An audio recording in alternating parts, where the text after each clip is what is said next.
समर्थ. शिवशक्ती प्रार्थना या चॅनलमध्ये तुमचं खूप खूप स्वागत आहे. आता मी तुम्हाला पहिलं सांगते वास्तुशास्त्रप्रमाणे. बघा, वास्तुशास्त्रप्रमाणे जर आपण ह्या छोट्या छोट्या गोष्टी आपल्या घरामध्ये केल्या तर नक्कीच आपल्याला त्याचा उपयोग होतो, फायदा होतो आणि लाभ सुद्धा प्राप्त होत असतो. दुसरं म्हणजे बघा, भरपूर घरामध्ये पैसा येतो, पैसा स्थिर राहत नाही, पैसा टिकत नाही, पैशाला मार्ग म्हणजे पैसे येण्याच्या अगोदर त्याला मार्ग फुटलेले असतात किंवा आजारपण आलेला असतो. तर तुम्ही काय करायचं आहे, वास्तुशास्त्रप्रमाणे जी कुबेरची दिशा आहे, उत्तर दिशा, त्या ठिकाणी तुमचं कपाट, लॉकर किंवा तुमची तिजोरी तुम्ही ठेवू शकता. तुम्हाला नक्कीच लाभ मिळेल.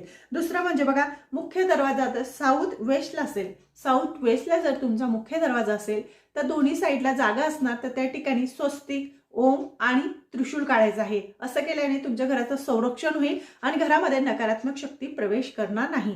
हा वास्तूप्रमाणे सांगितलेला आहे. तिसरं म्हणजे ईशान्य दिशेला जर टॉयलेट असेल तर तुम्ही काय करायचं आहे, नेहमी टॉयलेट बंद ठेवायचं आहे आणि आपल्याला जे मोठं नमक असतं म्हणजे मीठ असतं, खडे नमक, ते त्याच्याने त्या टॉयलेटला धुवायचं आहे. याच्याने वास्तुदोष कमी होतो. म्हणजे टॉयलेटचा जो दोष असतो तो आपल्या घरात प्रवेश करत नाही, नकारात्मक शक्ती घरात येत नाही. त्यामुळे हा उपाय सुद्धा करून बघायचा आहे. चौथा म्हणजे बघा, किचन जर आग्नेय दिशेला नसेल तर तुम्ही काय करायचं आहे, आग्नेय दिशेला जर किचन नसेल तर आग्नेय दिशेला तुम्हाला एक दिवा 7-7:30 वाजेला रोज प्रज्वलित करायचा आहे, एक पंथी प्रज्वलित करायचं आहे. अशाने काय होईल तर तुमच्या घरामध्ये जे अग्नी तत्व आहे ते बॅलेन्स होतील आणि म्हणजे तुम्हाला दोष लागणार नाही. किंवा तुम्ही लाल कलरचा लाईट किंवा लाल कलरची उदबत्ती सुद्धा तिथं लावू शकतात. आणि दुसरं म्हणजे बेड ज्या ठिकाणी आपण झोपतो त्या ठिकाणी बेड आणि आरसा एकदम समोर नको. असं असल्याने पती पत्नीमध्ये कधीच जमत नाही, त्यांच्यामध्ये भांडणं होतात, याच्याने वास्तुदोष निर्माण होतो घरामध्ये. म्हणून नेहमी तो आरसा झाकून ठेवायचा आहे.